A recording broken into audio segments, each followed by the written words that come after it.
Hello there and welcome. I'm Bob Proctor, and I'm going to share an idea with you that has literally changed my life. It's something that has evolved over the years.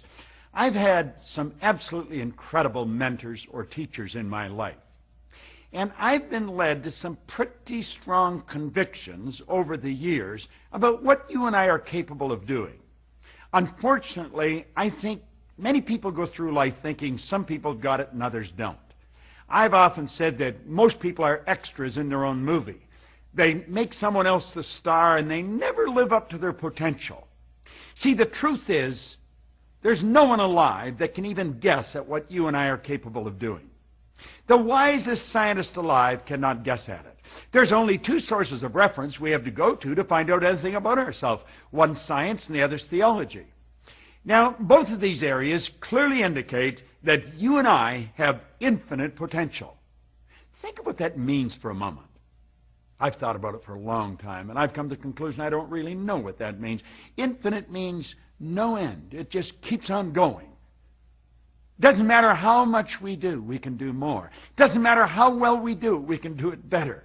All we have to do is take a look at world records and Olympic records in sports. Take a look at it in business. Take a look at what we have accomplished, the way we communicate today, the way we travel around the world. We're not living in the same world we used to live in. The world isn't getting bigger. The world's getting smaller. It's shrinking. And that's all because we're becoming aware of who and what we are. Well, you see, I have come to the conclusion that you and I are spiritual beings. Now, I would like to clarify something right at the beginning. I am not getting into religion here. First of all, I'm not qualified to talk about religion, but I believe I am qualified to talk about the spiritual aspect of our personality because I've studied it for 50 years, in another year or two, and I've worked at it for 40 years. Every day, all day. I just keep working at this, and I have come to the firm conviction that you and I are spiritual beings. We live in a physical body. And I think most people grow up and they think this is who they are.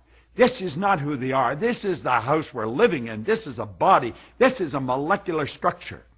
We are really spiritual beings. Now, for my own, I honestly believe if your program of development doesn't have a spiritual foundation, it's incomplete. It can be a great program, but it's incomplete. Because you see, we have to go to the primary cause of results.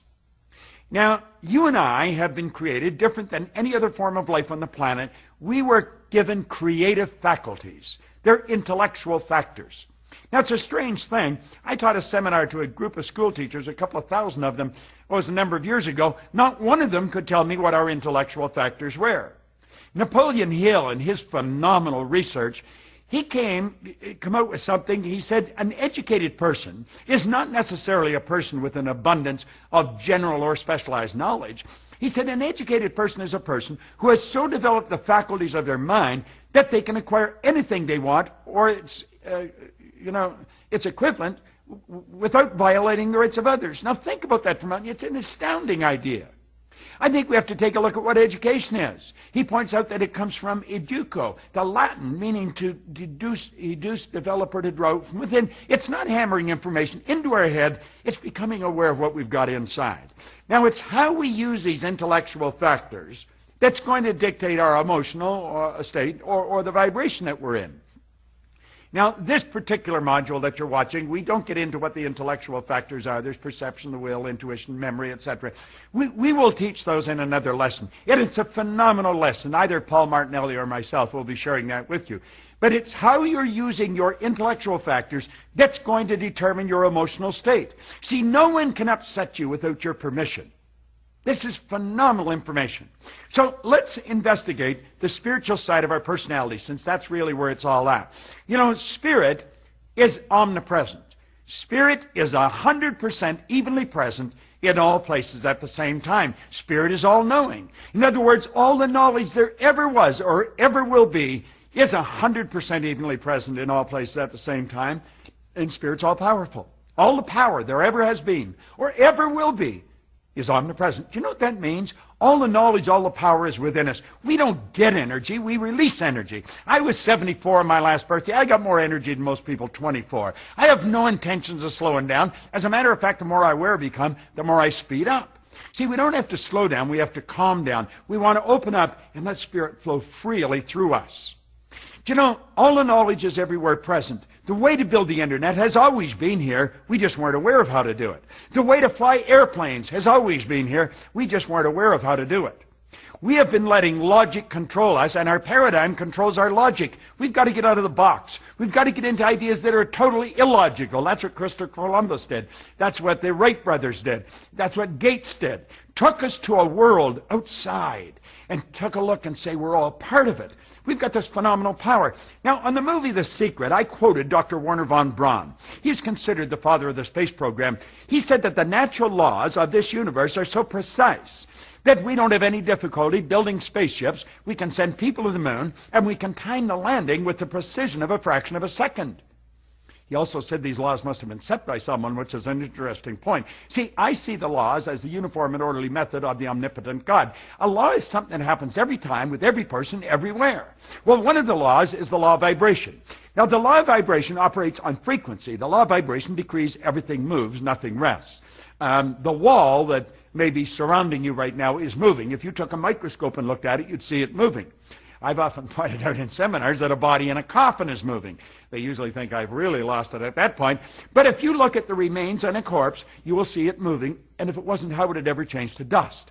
Now, that should keep you thinking for about 20 years. There are millions and millions of levels of vibration. We just got a few of them here on the screen. And let's think of this for a second.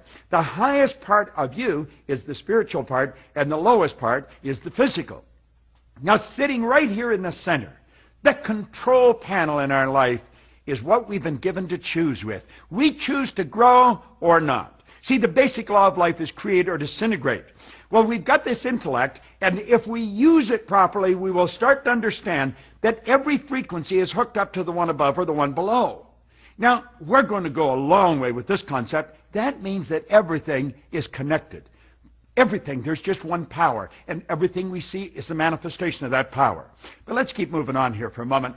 Let's suppose we take a look and we see the S for the spiritual side, the I is for the intellect, and the P is for the physical. Now, let's take and activate our intellectual factors, one of them.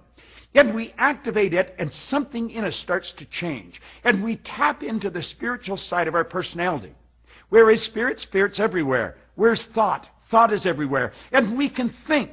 It's the highest function we're capable of. And we pull the thoughts together, and we build an idea. And by holding on to that idea must move into physical form.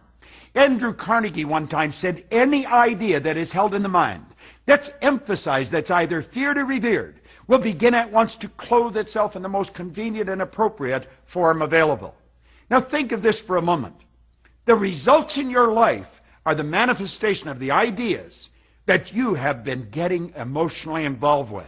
We've got the ability to think. We can think of new ideas. We can start to look at ourselves differently. We can start to understand that we really do have infinite potential. And all those reasons why you can't win, throw them out.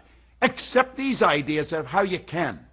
There is no one alive that can guess at what you're capable of doing. I'm going to tell you what you're going to do. You're going to do exactly what the ideas you're emotionally involved with will dictate. Take a look at your results, and if you want to change them, start to understand this lesson. Understand it in depth. Understand about the phenomenal potential. You've got deep reservoirs of talent and ability within you. That's what the iLearning is all about. It's helping you understand this.